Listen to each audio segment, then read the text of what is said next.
Hi. Hi, welcome to Anglatinas. I'm Rosie. And I'm Izzy, and we're best friends from the UK. We've spent these last few years living and travelling in Latin America, being immersed in new cultures, falling in and out of love, and learning to balance the old with the new. Join us on this journey as we explore life living between continents, living the dream, the highs, the lows, and everything in between. We are Anglatinas. We hope you enjoy the rides. Welcome everybody to episode 2 of Anglatinas. In this episode, we've got our first ever special guest. So it's going to be a good one. The special guest is Steph. You might remember her. We mentioned her in episode 1. Steph is Izzy's best friend, or one of Izzy's best friends. And she's from England, but she lives in Brazil now, in Rio. So she's going to tell us about her experiences. Yeah, we're really excited about this episode. I personally absolutely love this episode because I'm just chatting with two of my favorite people. This episode was also filmed a few months ago, 7 or 8 months ago. So we have a nice little reflection moment at the end of this podcast again as well. And yeah, I'm really excited for you all to hear a new perspective. Enjoy it. How are you doing today, Rose? Fantastic. Loving life. How are you two? Looking beautiful. Absolutely gorgeous. Yeah, thanks, Rose. I'm great. We've got a special guest here with us today. Hi, everyone. So, little introduction on the podcast is you have to tell us who you are, where you're from, and a fun fact about yourself. A fun fact. You should have told me that before, because that needs preparation. So my name is Steph. I'm from England, from a town called High Wycombe. I live in Brazil, in Rio. And a fun fact about myself is that I don't know, I'm developing my own line of weed products in my ceramics bar. That's great. That's a fun fact. My fun fact is the t-shirt. Give us the t-shirt, Steph. Oh yeah, I'm wearing a t-shirt with Lil fans. Wayne on it. Tunchi. This t-shirt and a thrift shop in Nicaragua in 2000. What does it say? Tunchi what? Tunchi's back. Tunchi's back. Nice. In the first episode, we talked a bit about Steph. Yes. You asked me about my journey, about how I got here Oh, to the okay. present moment. Yeah. So You Steph played a is key role, Steph. Don't worry. You were Well, up Izzy there. also You know. played a key role in my being here in Rio as well. So it's All mutual. right. Why So don't you tell us me- about that then, Steph? Why don't you give us a little background? Quick one.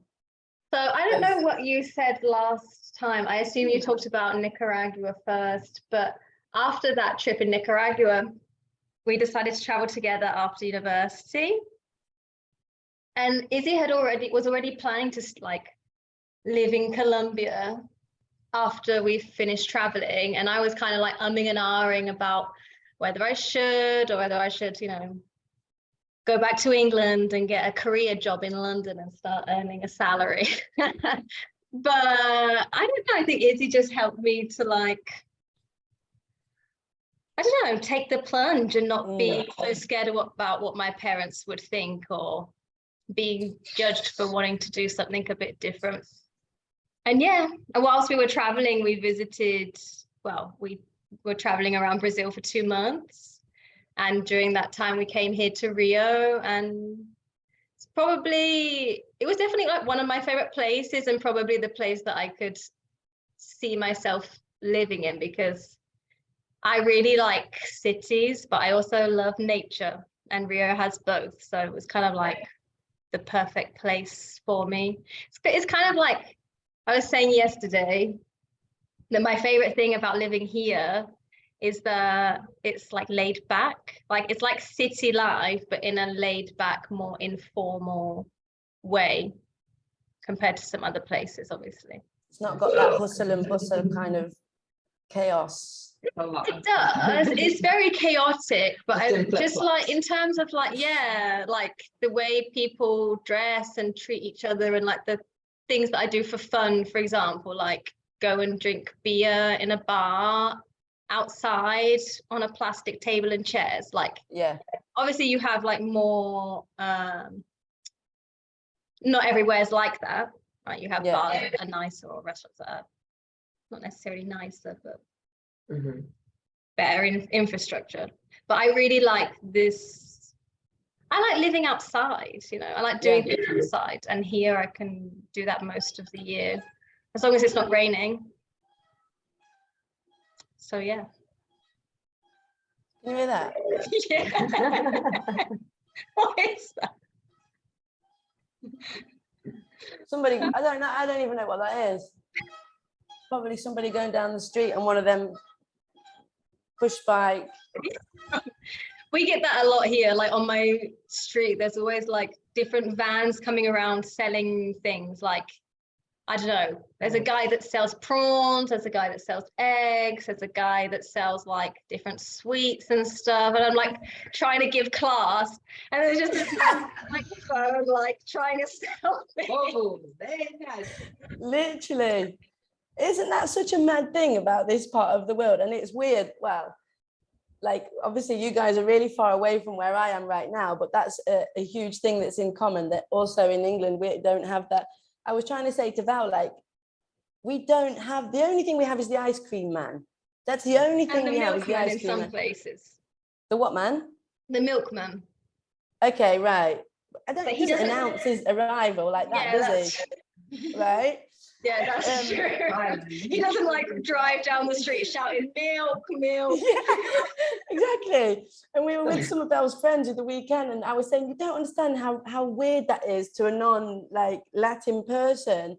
The variety, bin bags, the variety of shit that they sell on the street and services that they offer. Bin bags. And then the funniest one ever that I've never heard in Cancun, but apparently in Mexico City. There's a guy that goes down the street shouting, cuchillos, cuchillos, and you go outside with your knives. So and there's a guy that sharpens knives. Like, how fucking mad is that? And they were saying like, yeah, you know, if you hear the man, your grandma or your mother or whatever would send you out into the street, like, go and get the knife, man, go and sharpen the knives. Like, fucking weird. Into the street with a load of knives. Yeah, come and get your knife sharpened. But like the genius, I guess it's the like creativity of people, how they make money. I also think it's the necessity of entrepreneurship, and That's I what think I'm saying, we underestimate that in England, or maybe in the first world. And just like in informal work in general, I think, Yeah. at least here in Brazil, like here in Rio, the amount of informal workers that we have, like street sellers or people that sell things on the beach, or you know, these people that come around selling things to people in their houses, there's so much more of it, because like you said, people have to find a way to make money. There's so much more people, and so there's a need for more jobs. Like, this is something that we always talked about while we were traveling. Like, there's unnecessary people that we would consider unnecessary in England. Like, actually nowadays they've kind of taken this job away in here as well. But like, a person who takes your money when you get on the bus, like when we first arrived here, that was still a thing. Do you know what I mean? So I just think it's like a certain charm, you know. Absolutely. Like when you're on the beach and you buy something from someone, sometimes, not all the time, but sometimes you'll have a little conversation. Yeah. It's just like that bit of human contact. And like some people will tell you things about themselves. I don't know, it's nice. I like it. And people take pride in it as well. Like, it's not like some people are just like, oh, I'm just in my car selling my eggs one more day. It's like they're proud of their, I don't know, it's nice. But it's funny because it's like something you say, it's really hard to explain to people who haven't had that experience here. Because I remember something like my mum visited recently, and so like the times that we spent while we were in my house and the cars would go past, like with the big microphones and stuff, I'd be like, this is what you hear like when I'm on the phone to her, and like all of a sudden there's just like a, oh, there's the cage. And I'm like, this is what it is. And it's like, until you see it and hear it, it's like, oh, okay. That's what Yeah. it is. My parents, exactly the same thing.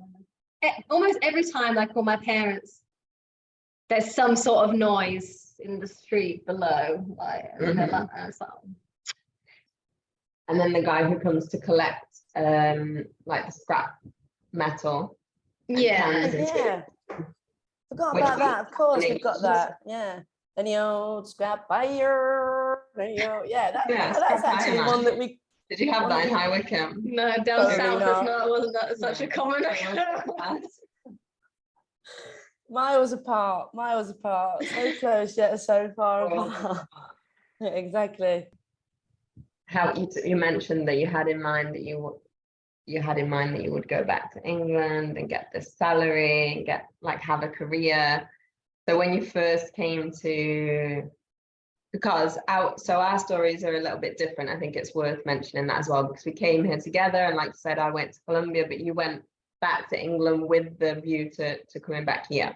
And I remember like while we were traveling, you always had Rio in mind, but then there was a time where you're thinking about Buenos Aires, and then we went to Buenos Aires and you were thinking about this. So tell us a bit about that process of first choosing Rio and then coming back here to live.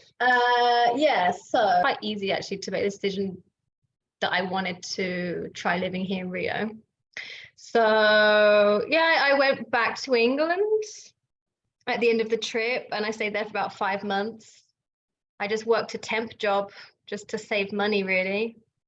Told my parents that I was planning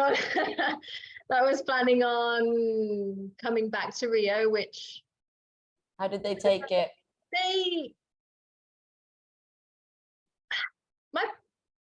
they never disagreed. They never told me not to do something, and they wouldn't, because they're not like that. Was it that disapproving kind of approval?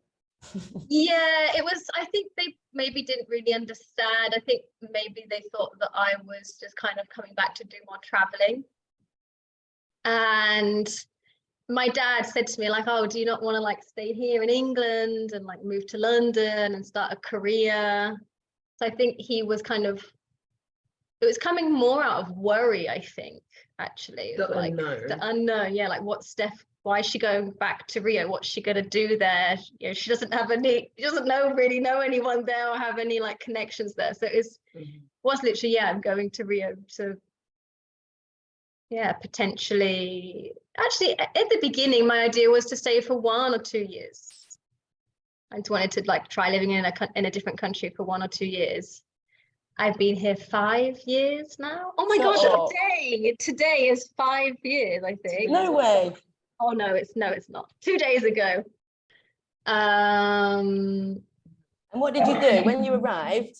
So what was your plan? You said you wanted to stay for 1 or 2 years, but what were you doing for work at that point? Where were you going to live? Did you have anybody to live with? Did you have any work? What was your situation like practically? So the plan, so obviously I had like money saved to get me started, and also emergencies and stuff. I wanted to run back to England. But the plan was, I didn't really have any plans. The plan was yeah, so we had stayed in, when I came back, I stayed in the hostel that we had stayed in when we visited. Okay. I must have stayed there for like a month, and then yeah, ended up leaving because found out that As a guest? As a guest, Okay. yeah. So, and then that hostel actually ended up closing down, but yeah, I just arrived and I started, well, I thought teaching English obviously would be the easiest way to make money. Were you already doing that then? Had you done that before? We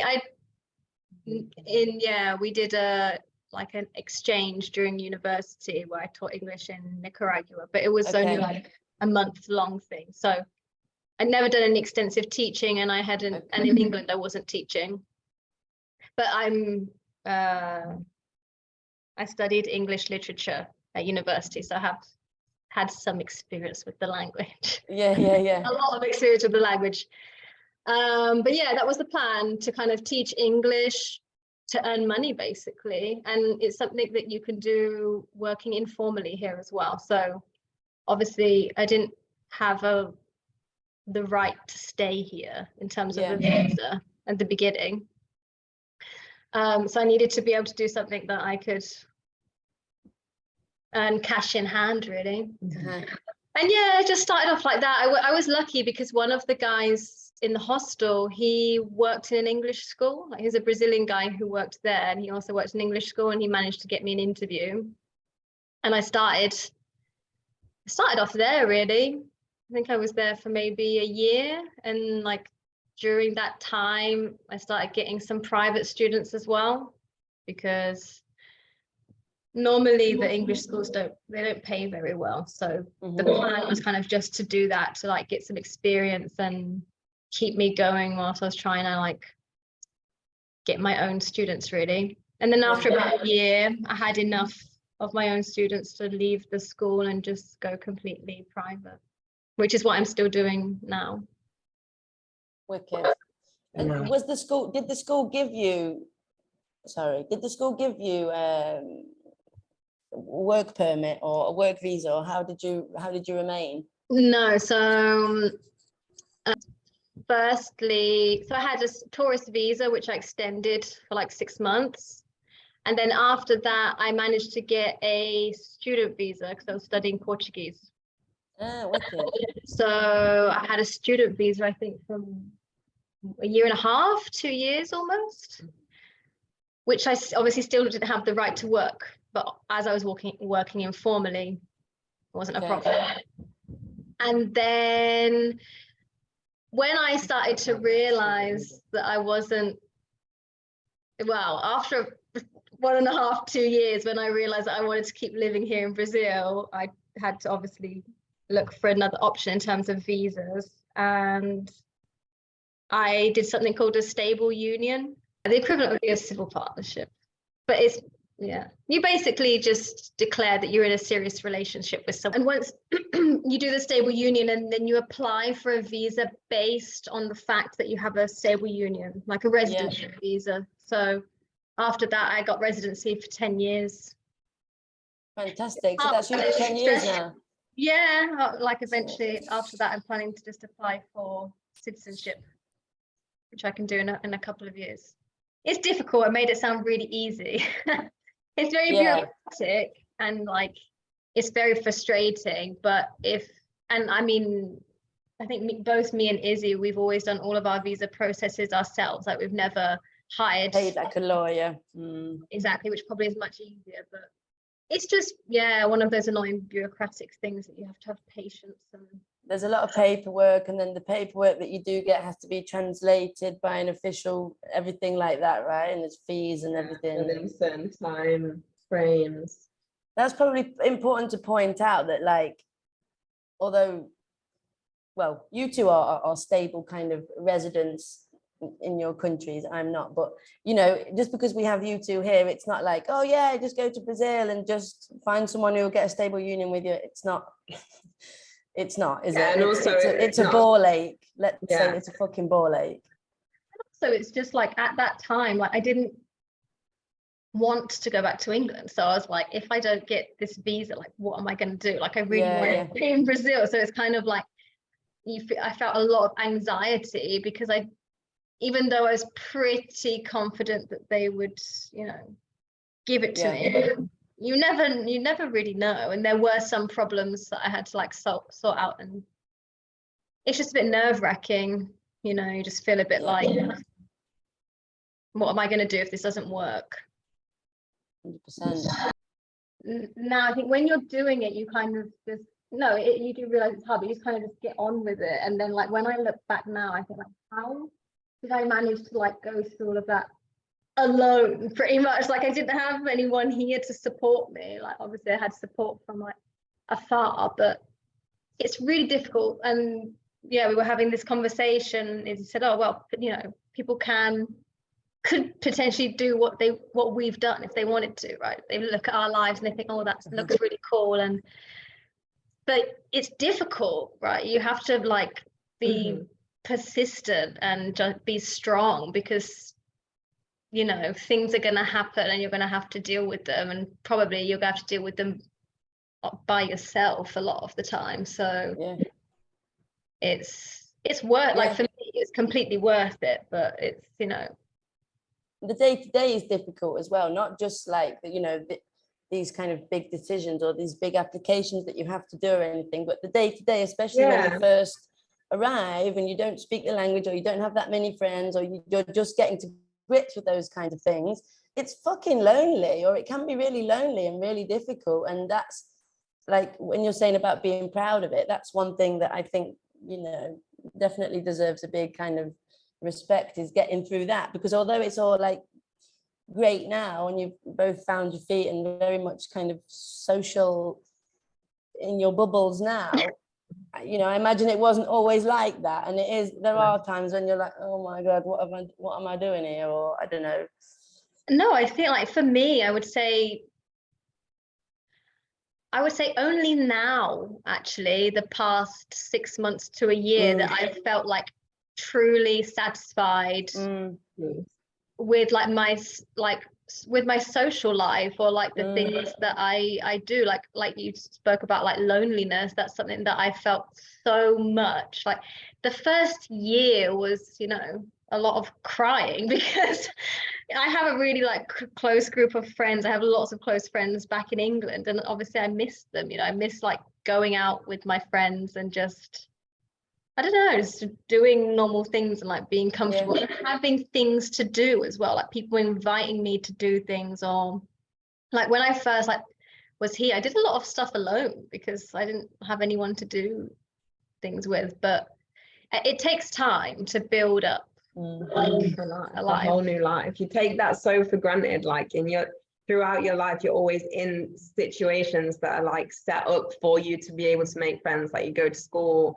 you live in, I don't know, I think all three of us grew up basically like in the suburbs, so there's like people you go and play out on the street with, like and then you go to uni, so there's like clubs, or you study certain subjects, so there's people, or you play football, or you do something where you're going to meet people. So your whole life is set up for you to have these social interactions. And then when you're an adult, presumably you're going to live in that same city you're from, or the one you went to uni in, or you're going to move with other people to a new city, and you just think about you being dropped as an adult, like bing, in a brand new place. You underestimate how long it takes to find people who you connect to and that you have true friendships with, who you can trust, who you like, and just how long that takes to, like, as you're also like growing up and like getting to know yourself as a person in a new place as well.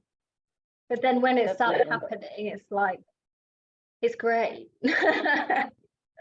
One thing that I started doing, which I think changed or helped me to like make some new friends like more recently, is like just inviting people to do stuff. Because before I kind of felt like, oh well, that person already has their group of friends, already doing things, so I don't really feel that comfortable in like just asking someone that I didn't really know that well to do something with me. But when you do it, it like normally has a good outcome. Like a friend that I've made recently, like in the past 6 months, is I just invited him out for dinner. Like I met him in my ceramics class, and then I just invited him out for dinner. So I was like, oh, he seems nice, and like now we're like good friends and like do things. Last week we went out for drinks with this friend, and he was like telling me, like, today I was like at home and I got a message like, do you want to go out to dinner with me? And he was like, I was like, oh. Blessed, like I'm blessed to receive an invite from this person. We both said that it felt like we were going out on a date. It was like that kind of like, you know, when you're like nervous. Yeah, gay. So it was never had that like context at all. It was literally just like feeling nerves because you're going to go out to dinner with someone who you don't really know that well. And I don't know, it's just like making friends as an adult, I think, is a bit, it's different, right? So when definitely kind of automatically has that kind of like awkwardness, pressure about it, because you know that you're doing it because you want to make friends. And like as he said before, it's been just like, oh, you're just a kid, so you're just going through life and playing. But yeah, definitely as an adult it feels like kind of forced almost, but it isn't. There's nothing wrong with that. You know what I mean? There's nothing wrong with having to make friends. in terms of you talked about like the change in mindset of what made you want to kind of stay here, or the moment where you realized you wanted to stay here. But part of what you said before was about like you going back to England to have a career and earn a salary and all of that stuff that we just automatically like imagine for ourselves, I guess. So what kind of changed in that? Like you were working in schools, then you got your private students, and then how would you say that changed in terms of you accepted that you weren't going to go back to England to like Make the commitment. It took a long time, actually. I think like you were saying, growing up in England, I think we have, and like also going to university, we have this like, it's almost like a trajectory that's already been planned out for us. Like you finish school, then you try and get to university, you get to university, after university, you know, most people will go into a career job. And that's really something that's like ingrained in you. Like I think for me, it was really difficult. And I saw that as being success, you know, and like all of my friends were doing that as well. So I kind of felt like they were more successful than me, or that they were being more successful than me because they were doing that. And I was doing like something completely different, like on the other side of the world, like working informally with something that I don't really love teaching English. I do it more as a way to like Get by. Yeah. I think me and you have that in common, Steph. Izzy, you're different on that. I think, right? Like me, I'm very much getting by. I'm enjoying it and I'm getting by on it, but it's not kind of like my life goal to do it. But that's the point. Like for me, actually, it's kind of waves. Like sometimes I don't mind teaching English. Sometimes I just kind of get bored and I really don't like it. And sometimes I enjoy it. Like it changes as with any. Yeah. But I think for me as well, like I definitely thought that I needed to be working with something that I loved. Because again, that's another thing that's kind of love, you know, never work a day now. Exactly. Like you need to love what you're doing. To love what you're working with. But I also started doing therapy about a year and a half ago, and that just talking about these things really helped, because I started like, I don't know, just thinking about how many people actually love what they do. Like how many people just work because they need money, and how many people work because they love what they do. And when you start to think about that, and like when I would speak to my friends from home as well, like obviously, you know, a lot of them like their jobs, but it's not like they go to work every day loving what they do. And that kind of started to change my perspective. And then like through doing therapy, like my therapist started like encouraging me to start doing other things that I was interested in, like, and not necessarily having to work with that. So like I started going to ceramics class. I always liked doing creative things. More recently, I started going to forró, which is a type of Brazilian dance. So like, I'm doing other things that I like with my time that I actually like doing. And just because I'm not working with that doesn't mean that, you know. Yeah. You have more life, and what you work with allows you to have that life. And compared to other jobs, it's a flexible job. You're in charge of your time. You're in charge of what you earn. Yeah, like now I see teaching English as actually really good for me, because I don't have to work like a 40-hour week. I work. How many hours a week do you work, Steph? Probably like 20, 25. Yeah, okay. So when you think how much free time and flexibility that gives me, like I'm autonomous, so I choose when I work, you know. I have so much more free time than any of my friends back in England, you know what I mean? And I can use that free time to do things that I actually like doing. So would have less opportunities to spend it. Like, okay, maybe you would have bigger chunks of money to like do a bigger trip all in one go or whatever. But you only have 2 weeks a year to go somewhere, so. And I remember a couple of years ago, you were looking for jobs like in embassies and that type of thing, and like trying to find a like stable in-person job here in Rio. And I remember saying to you like, oh, but it's so good to You're gonna have lose flexible all of your hours, hours. and you're gonna lose this and that, and then Yeah, I think just that change, like in perspective, and also I think just thinking about like time, like I also felt like a lot of like I'm 28 now.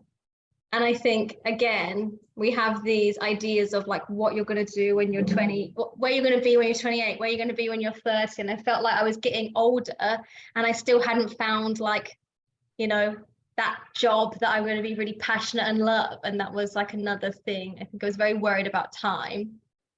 That's how I feel right now. I feel like that now, Steph. yeah. How old I are you? want to throw it back to you. 27. What So- advice can you give me then, Steph? What are you saying? What's the pearl of wisdom? What's the pearl of wisdom? I think, I mean, Sort your life get a out first. therapist. I'm not saying that therapy like solves everything, but it does definitely give you, if your therapist is good, like gives you space to like deconstruct these ideas that we have about like time and age. Well, at least for me, like time and age were two huge things that were really like almost holding me back, because I'd be like, well, oh God, I need to find what I want to do now. And rather than just like following my instincts, which is what I try to do more. Like I remember at the time, I really was feeling like I wanted to do something creative. But in my head, I was like, well, it's probably not going to lead to anything, so I'm not going to bother. Whereas once I decided that I was going to like start my ceramics class, it's like, oh, actually, no, I really like this, even if it's just a hobby. And now it's kind of, I'm thinking about maybe starting to sell some things. But I'm not like, oh yeah, I'm going to be a ceramicist. I don't know what. Ceramic artist. Yeah, that's not like my goal now. I'm just like trying to like follow things that I like doing and just seeing where it leads, and not trying to be like, oh, I need to have done this. You do it for the love of it first, and if it leads somewhere, then it's a bonus. But so Steph, you're saying that like you've taken the focus away from your life being about work and about finding something that you really love doing, and By like a certain age, She's just doing the stuff that Right. she loves anyway. just kind of and trying to getting follow, like, satisfaction this from with- your job. You're using your job as a tool to allow you to do other things that you love.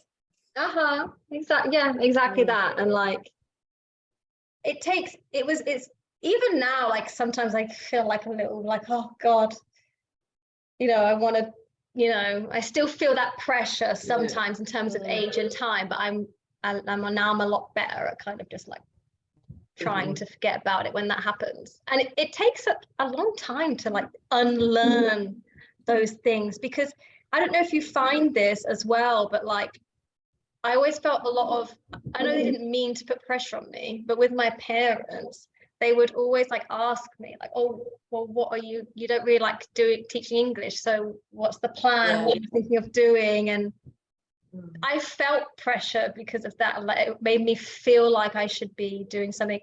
And on top of that, like I said before, like I've got like my friends who have been working in career jobs now for like 5 years and getting promotions and change. Do you know what I mean? And I don't have That's any. a big thing, isn't it? I think we underestimate how many skills and how much we've learned from moving, like we said earlier, like moving to a different country and starting from scratch is extremely difficult to do. So like maybe, you don't have like these like traditional job skills, or you haven't, worked in an office, or you haven't been managed by a boss or whatever, but like there's like traditional land, it's not landmarks, what's the time mark, Milestones. of success. I just think in general we kind of don't appreciate like enough And personal growth. experience and things. But then like you said, that's a capitalist society, and that it doesn't, like, I could go back tomorrow. Oh, but I know how to speak another language and I know how to survive in another country. Everyone's going to say, well, I don't give a shit about that. That's not going to get you a job. Cares? So they give a shit about Yeah. That's what I'm saying. It's like, it's two different kind of ideologies, You know what? isn't it? This is a beautiful circle back to the man who sells the broom. And yeah, it is, because it's a very Latin thing. Like, you two have never been more Brazilian right now, because you're like, whatever, we're just doing this to get by. Like, No, but whatever. that's not what it is, Rose. It's not whatever. It's not just doing it to get by, but it's just like, do you know what another thing is? And this is about personal experiences in the past few years as well, and not just how Latin and Brazilian and blasé we are. But like, I might not make it to 30.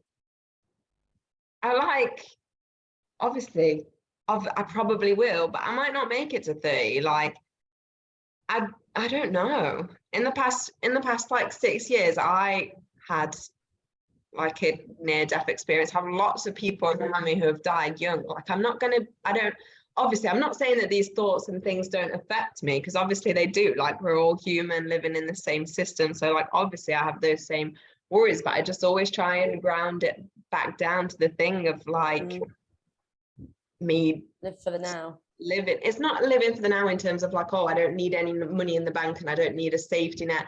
That's not what it's about. I don't mean that. I just mean like, I feel like at a certain level of comfort, if I have a certain level of comfort in my daily life, I have enough money to do the things that bring me pleasure, have enough money to travel, for emergencies, those kind of things. I'm saying past that, more of it isn't necessarily, it's not going to make me happier or sadder. It's the other things that are going to make me happier. I just think we're really lucky. Like, I think I've just realized how lucky I am, because I think when you talk to other people, and like when I talk and I see what other people's circumstances are like in England and here as well. I know my friends work a lot and they still struggle to live in London because it's so expensive. And, you know, they have stressful times at work, and it made me think, like, actually, I don't really want that. And then also here, like in Brazil, for example, I'm also extremely lucky. The fact that I work 20 to 25 hours a week and I earn enough to sustain myself and have a pretty comfortable life. Like, that's very rare here. Like, you have to either work, I don't know, here it's hard to make money. Yeah, absolutely. It is a blessing, isn't it? It is. Like, I don't work particularly hard. Do you know what I mean? If I work 5-6 hours a day, that's a lot. Do you know what I mean? For me, my busiest days are 6 hours. Yeah, and that's like, oh, fucking hell, 6 hours today. Let's just say. It is hard. Like, it is.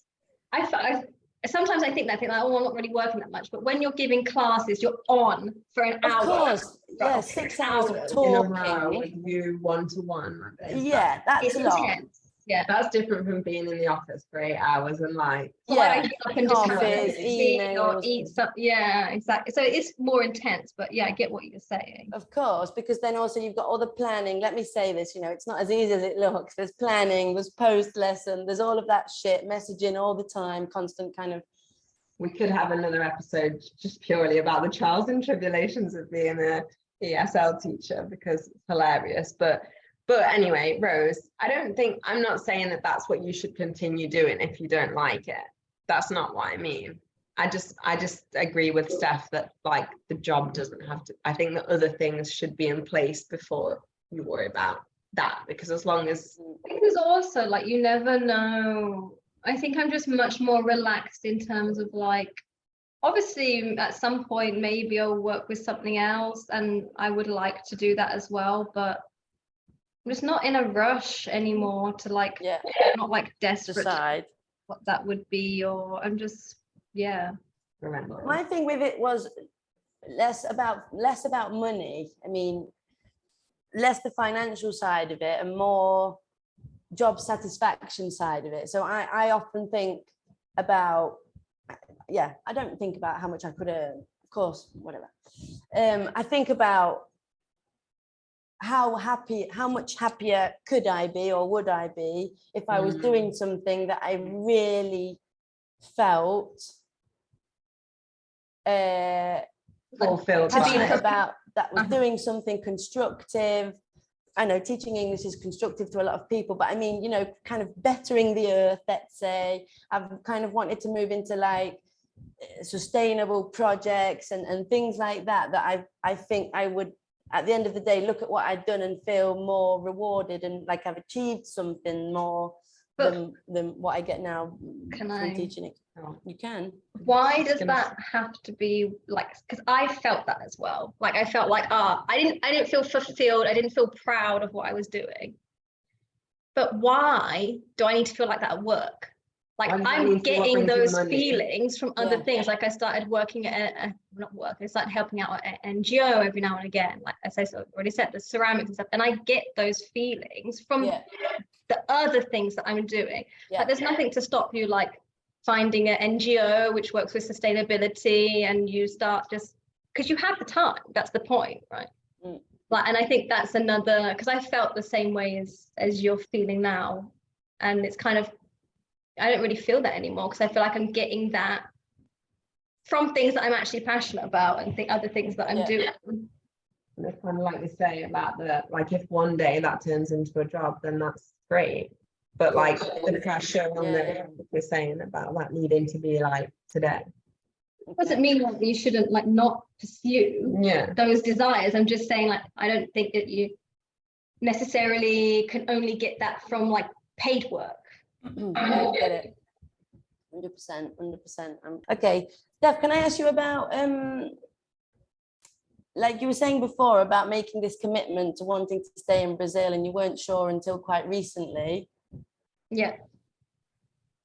Do you think that it kind of works both ways? Like you weren't sure. Do you think that it comes to a point when you're just like, okay, just commit, and then once you make that commitment in your head, then you start throwing yourself into other things, you know, making other friends or joining other clubs or doing all of these things? Like that has to come from within you. You have to make that switch kind of in your mind and say, right, I'm doing it, I'm committed. When you make that decision in your head, that helps you a lot, because then you know that, then you start to put yourself into things. Whereas before, when you're still umming and ahhing, which is a great phrase, love that, you're not committing maybe as much. Not like consciously. I'm not saying like conscious. No, I know what you're. Do you know what I mean? Do you get my question? Yeah, I think I agree. I definitely think the fact that I was always kind of in this middle ground where I didn't know if I was where I always had this option to go back to the UK and I couldn't decide if I would or wouldn't, definitely I think held me back in some way. Yeah. But I wouldn't say it held me back completely. Like it didn't stop me from making friends or like trying out new things. It wasn't like to that extent. But I do feel like, yeah, now it's actually more that now I don't waste my time or my brain energy thinking about this, like thinking about the positives of going back to England, thinking about positives. It's more like I have more time to think about other things and like concentrate on other things. I think probably that was more of the change, and yeah, as a result I've been more focused on different things here and different opportunities here, probably. Perfect. You've literally had more time to think about it. Yeah, because it was Yeah. something that occupied a lot of my thinking time. Yeah, you know? yeah.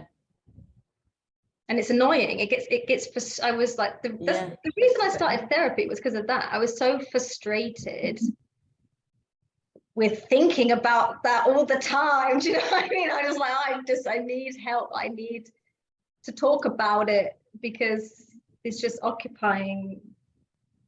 taking up a lot of energy and occupying a lot of my time. Mhm. Good for you, Steph. I'm really pleased to hear you've no, genuinely, that's what you're laughing at. Please as well, like it makes me really happy as well. Yeah, like good. I've kind of like moved. I don't know, I just feel like managed to progress quite a lot in the last year. But Good for you. So, what's new, Steph? so that's- We're here. How many? 7 months later. I was thinking about this as well, like when we recorded the episode, it was before I went to England in June. Yeah. And now in a month's time, I'm going to England again. Like, I was just thinking, like, where did those 7 months go? This year has been, This year has gone I don't know, so gone very fast. quickly, so fast. Give us an update on. Give you So an apart from update. going home for Glastonbury, apart from going home next month for Christmas, what's life in Brazil been like for the past however many months? So one thing in particular, which I mentioned in the podcast, we talked about passion projects, which is a term that Izzy, I don't know if Izzy Izzy has created coined. that term. Izzy has I coined loved the that term. term so much. The first time that she said it, I was like, oh my God, yes, that really does make sense. We were talking about passion projects, and I mentioned that I, do a ceramics class. It's one of my hobbies. And over the past few months, me and a couple of friends from my class, we decided to open our own space, not just for ceramics, but for arts in general. But the overall idea would be to have a space like a studio, to have different workshops going on, like invite different people who make artisanal things to give workshops, to give our own workshops as well, and to have it as like a space to Where you work can on create our as well. own, where we can create things. So I'm very excited about that. If anyone would like to follow our Instagram page, Go on, plug then it. This episode is sponsored by. it is MSD Estúdio, Arte Estúdio. I'll leave to it you written afterwards in the description as well in for the anyone description. who doesn't speak. I would appreciate Brazilian. some follows. So are you Love looking to make money off of that, Steph, or is it just gonna like voluntary, just kind of for fun? Yeah, I guess my vision is eventually Okay. for it to become my main source of income, but I mean this is like talking like 5-10 years probably Yeah. in the future, which is actually I think quite nice, because we haven't got this pressure of needing to be making profit Yeah. like now. We can kind And of if it just happens, do it it. happens. Just let it be. Exactly. What it Grow is. it kind of slowly. I'm going to continue giving classes, obviously. And just start growing it slowly and see where it goes. I Wicked. love that, and I love that in Yeah. the first part of this episode, your fun fact was that you're developing like line of ceramic products. So I love that. Look This at the is your progress she's update. made. I know. Yeah. It's I'm really happy about it actually. I'm really excited. It's nice. Good for Be you. happy for you. So should we get to the quick fire round of questions? Yeah, Izzy, go on, give your jingle. Go on, do it again. Quick fire round of questions. Are you Love ready? it. Prepared? I think so, yes. Okay. Number let's one see. question. What is one myth you would like to bust about living abroad or you living here? I think lots of people tend to think that just because I live in Rio and it's close to the beach and it's hot, that I go to the beach every day during the week, or that I have time to do that. But in fact, I don't, because I work every day. It's very rare that I go to the beach during the week. Normally just at the weekend. And Okay. also, I guess the Disappointing. fact that like linked to that is that like living in a hot tropical country is like, it's much more difficult when you have to work. Today, for example, it's like 36 degrees. Awful. And when I'm like giving classes, I'm just melting. Yeah. So it's not a So, holiday. Like it's not like, oh, it's hot and sunny and there's the beach. It's like, it must be like being on When you're holiday all trying to the do time. normal life in that climate, it's vile. Yeah, vile. Right. It's tough. It's tough because a lot of people obviously have air conditioners, but in my apartment we don't have that luxury. So Neither did I, Steph. Good on you. You're I Myth busted. don't think Izzy does either, do you? Myth Aircon. busted. No, you ain't got I'll aircon, go have to you, the Ed? Have aircon. No, we don't. Oh no, wouldn't take on that energy bill. Very, very expensive. That's why we don't have one either. Well, there you You've go. busted. Thanks, Steph. Okay. You want to go, Rose? And it's the question that everybody asks whenever you live away from home or wherever you came from. What do you miss most? What do you miss most about England or living in England? Lighting.